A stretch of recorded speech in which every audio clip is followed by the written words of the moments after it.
the 1964 meeting with the Nigerians that really is the result of PRUDE being what it is today. I called Nick over to meet them because he was a very prominent black member of St. John, and everyone knew Nick, and Nick knew everyone. And another prominent member of the city at that time was Joseph Drum.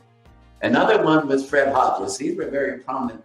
I wanted them to meet these gentlemen from Nigeria. And they said, you know, from what we were talking to with Joe and Fred and you and Nick, it doesn't seem like your community is cohesive. It doesn't seem like you're together.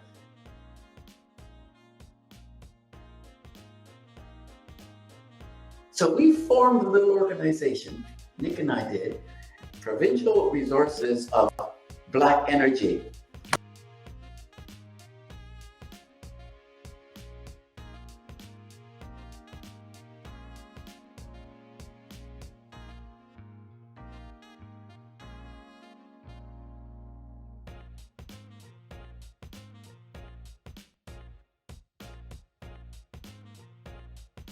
And with the Department of Heritage, we got our first grant through PRUDE, roster list made of the Blacks of St. John.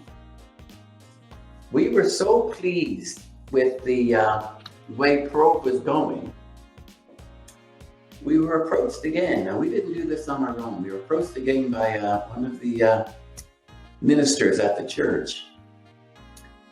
And he says, you know, one thing that always comes through with the youth, you should show our youth here in the city what they really have.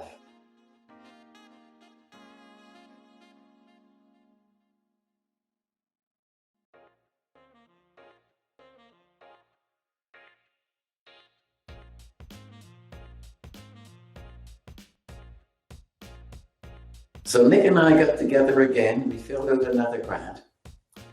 It went through, but we had to call it something. So PRUDE put this grant together, and the grant we put together was called PRUDE, Pride of Race, Unity, Dignity through Education.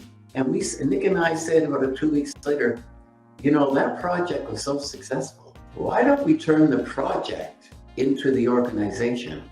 And those first people in the charter members of PRUDE Incorporated in 1981 were Raymond Richards, Barbara Richards, Lillian Blizzard, Clifford Skinner, Sandra Holmes, David Peters, and George Walls.